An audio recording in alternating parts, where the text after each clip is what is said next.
Bismillahirrahmanirrahim. Assalamualaikum warahmatullahi wabarakatuh. Kami dari kelompok 6 akan mempresentasikan hasil diskusi kami tentang akhlak.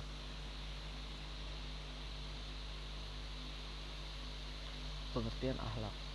Kata akhlak berasal dari bahasa Arab. Secara etimologis, khuluq yang artinya watak, kelakuan, tabiat, perangai, budi pekerti, dan tingkah laku atau kebiasaan. Akhlak berakar dari kata-kata khalaqa yang berarti menciptakan, seakar dengan kata khaliq yang berarti pencipta, makhluk yang berarti diciptakan, dan khalaq yang berarti penciptaan.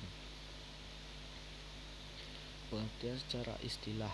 Menurut Imam Al-Ghazali, akhlak adalah sifat yang tertanam dalam jiwa yang menimbulkan perbuatan dengan mudah tanpa memerlukan pemikiran dan pertimbangan. Menurut Ibnu Maskawih, akhlak adalah gerak jiwa yang mendorong ke arah melakukan perbuatan dengan tidak membutuhkan pikiran.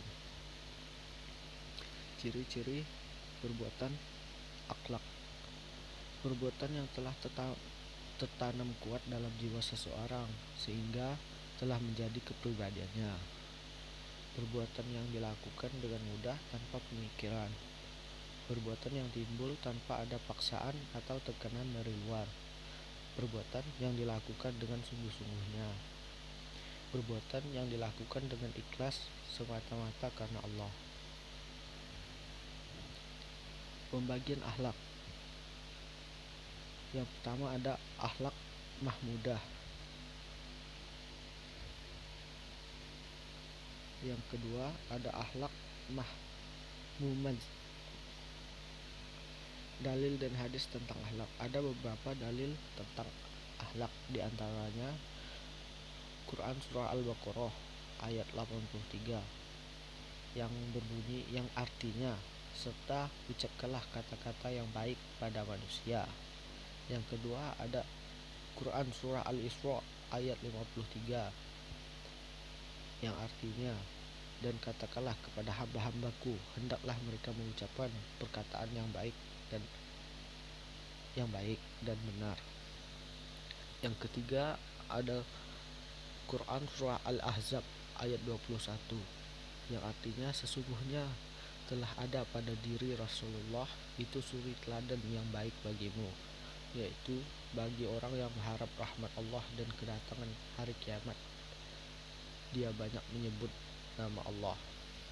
Dan masih ada hadis dan dalil lainnya. Kedudukan dan keistimewaan akhlak dalam Islam. Yang pertama, menempatkan akhlak yang mulia sebagai misi pokok risalah Islam. Yang kedua, merupakan salah satu pokok ajaran Islam. Akhlak yang baik akan memberatkan timbangan kebaikan seseorang nanti pada hari kiamat. Baik buruknya akhlak seseorang sebagai ukuran kualitas imannya. Akhlak yang baik sebagai bukti dan buah dari ibadah kepada Allah Subhanahu wa taala.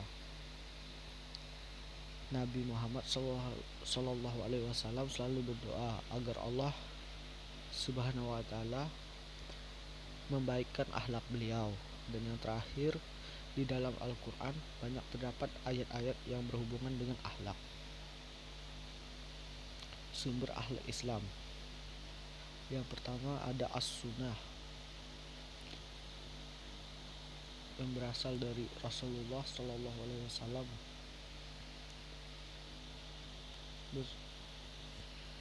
bersabda, sesungguhnya aku diutuskan hanya semata-mata untuk menyempurnakan akhlak yang mulia. Dan yang kedua Al-Quran. Allah Subhanahu wa taala berfirman, sesungguhnya engkau seseorang memiliki pribadi yang agung atau mulia. Jalan-jalan pembentuk akhlak mulia. Yang pertama ada pendidikan iman sebagai asas akhlak. Yang kedua, melalui latihan dan pembimbingan pendidikan berkualitas. Yang ketiga, mengambil Rasulullah sebagai contoh baik akhlak Rasul kepada Allah, sesama manusia, dan makhluk lainnya. Faktor yang mempengaruhi rusaknya akhlak ada nafsu, syaitan, dan pengaruh faktor lingkungan sosial. Cara mengatasi dan memperbaiki akhlak. Yang pertama, menguatkan iman dan akidah dengan jiwa. Yang kedua, menjauhi perkara yang tercela. Yang ketiga, memahami Al-Quran dan Al-Hadis. Yang keempat, membiasakan diri dengan perbuatan baik. Yang kelima, mempelajari kehidupan para nabi dan sahabatnya. Kesimpulannya, akhlak merupakan sesuatu yang melekat pada jiwa seseorang. Baik buruknya akhlak ditentukan oleh syara. Apa yang diperintahkan itu baik dan apa yang dilarang itu buruk. Mungkin hanya sekian yang bisa kami sampaikan. Kurang lebihnya mohon maaf. Wabillahi taufiq wal hidayah. Assalamualaikum warahmatullahi wabarakatuh.